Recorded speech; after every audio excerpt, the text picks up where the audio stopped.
Olá, meus irmãos, a paz do Senhor. Nós estamos aqui para dar sequência aos vídeos, né, de casamento, perguntas e respostas sobre a vida conjugal. Amém. Queremos agradecer a todos vocês que têm nos acompanhado, né? Tem vindo algumas perguntas, inclusive perguntas até de fora do país, né? Tem perguntas vindo dos Estados Unidos para a gente. Tem parentes que moram lá e esses parentes têm amigos, né? E têm acompanhado e têm compartilhado com outras pessoas, né?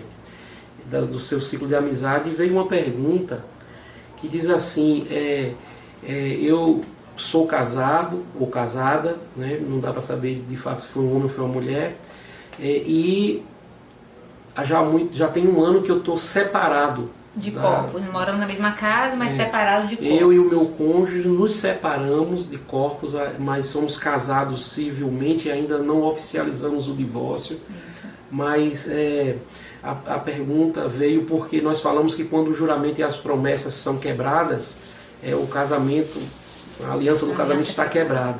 E a pergunta, a dúvida foi assim: nós nos separamos de corpos, já tem um ano que nós não temos mais nada, né? Não nos divorciamos ainda, não assinamos o divórcio, mas já estamos separados, né? Por conta de algumas promessas que foram quebradas, inclusive, como nós já falamos aqui. E ao longo passado esse ano, eu me relacionei com outra pessoa, né?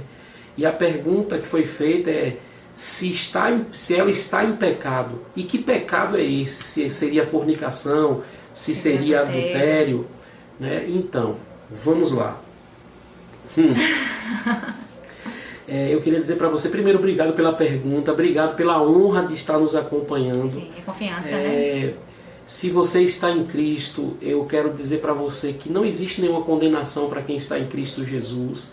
Eu não estou dizendo que Cristo aprova tudo que você faz, só estou dizendo que não há condenação, porque a condenação não existe, porque como você está em Cristo, basta se arrepender, confessar e se arrepender e o assunto está resolvido. Para qualquer, qualquer tipo de pecado, não apenas para esses pecados que envolvem a área sexual. Sim. Mas voltando aqui especificamente para a sua pergunta, nós falamos que uma aliança ela é quebrada quando as promessas e os juramentos são quebrados. Então lá atrás, há um ano atrás, quando você resolveu se separar do seu cônjuge, por motivo de promessas e juramentos, seja lá qual for, ter sido quebrado, eu continuo reafirmando, conforme que está escrito em Ezequiel capítulo 16, versículos 58 e 59, que a aliança está quebrada, né, por causa das promessas e juramentos quebrados. A aliança está quebrada. Mas como você bem disse, vocês são casados civilmente e no religioso.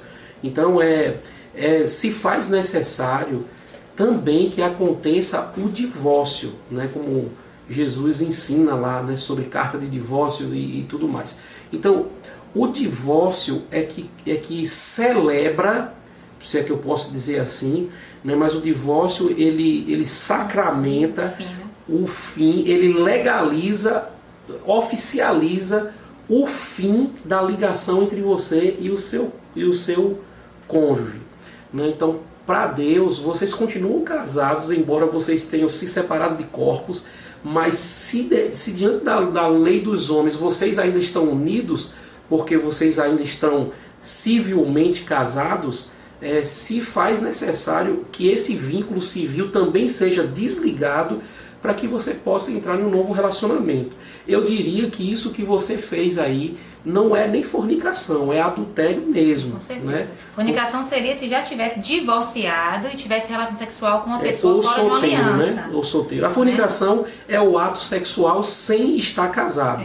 Então, esse envolvimento seu sexual com outra pessoa vai além de fornicação. Eu poderia dizer que é adultério mesmo. Perceba, essa aliança que você ainda tem com essa outra pessoa, vocês se separaram de corpos, mas vocês ainda continuam casados no civil, civilmente, segundo as leis americanas. Durante esse período de um ano, o que essa pessoa adquiriu de bens e você também tem adquirido de bens pertence um ao outro.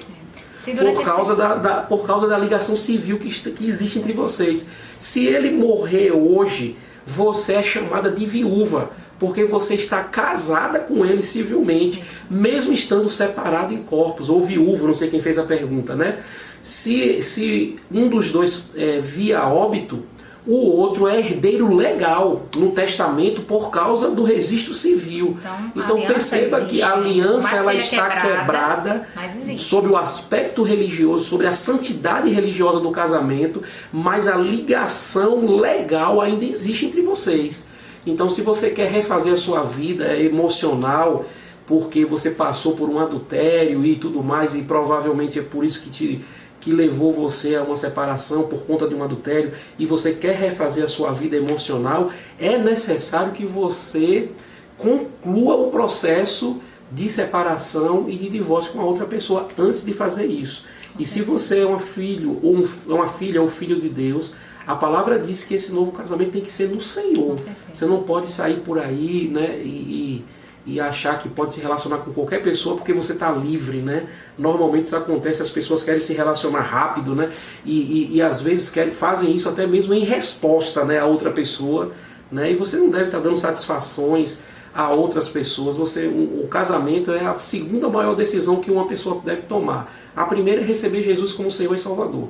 A segunda é o casamento. Então você não deve começar um casamento ou uma aliança por qualquer motivo, né? Não se divorcia por qualquer motivo, mas também não se casa por qualquer motivo. Com certeza, lembrando que o nosso corpo é santo, é sagrado, é a habitação do Espírito Santo, e a Bíblia diz que o pecado maior que a gente pode cometer é esse, quando nós pecamos com essa relação sexual ilícita, porque estamos pecando dentro do nosso próprio corpo. Né? E como nós já citamos em outros vídeos, existe uma aliança que acontece espiritualmente falando. Esse livro, O Porquê do Ímen, ele cita sobre isso. Existe uma aliança que acontece espiritualmente quando você tem uma relação sexual com outra pessoa. No reino espiritual há uma aliança, sabe? Isso acontece muito, fica muito visível em momentos que adolescentes têm relações sexual com algum jovem, e aí ele, por ser adolescente, ou ela, que tem a cabeça espiritual, são os pais. A cabeça espiritual deles são os pais. Mas quando eles têm uma relação sexual fora, passa também aquela pessoa que teve a relação sexual ser cabeça espiritual. E aí, no mundo espiritual, se torna algo terrível, porque aquela jovem ou aquele jovem começa a ficar rebelde dentro de casa, naturalmente falando, ninguém sabe por quê, mas porque o princípio espiritual foi tocado, essa pessoa está morando com os pais ainda, essa jovem, esse adolescente, mas ainda não, mas passou a ter outra autoridade espiritual sobre ela, mesmo que tenha sido somente um dia, somente uma noite, algo que aconteceu, mas isso espiritual, algo acontece no mundo espiritual, e é sério, mas nosso corpo é santo, é sagrado. Então nós aconselhamos você que está saindo desse relacionamento agora, não tenha pressa para entrar em outro não, se guarde um momento para o Senhor, para que você consiga entender qual é o seu motivo, seu objetivo de estar aqui na terra, e se essa pessoa que o Senhor, quando essa outra pessoa vier, seja alguém que venha somar no seu chamado, não venha atrapalhar. E tem pessoas que acabam se apressando para casar para poder regularizar o sexo, né? O casamento, ele não é um meio para regularizar sexo, né? Tem pessoas que eles usam o casamento como uma ferramenta para poder dizer que está tendo sexo legal, que não está em pecado. Então não case apressadamente para regularizar sexo. Controle se você tem como se controlar, né? Se guardar para uma pessoa certa, né? Para um momento certo. Já teve uma frustração de um divórcio, né? Já teve uma frustração antiga, você já percebeu como que é isso, então não se apresse e não use o casamento para regularizar sexo não, porque o casamento é muito belo e muito santo para ser tratado em um nível tão baixo assim, né? Com certeza, é isso aí, nos vemos nos próximos vídeos. Deus te abençoe, um beijão no seu coração. Um abraço. Amém.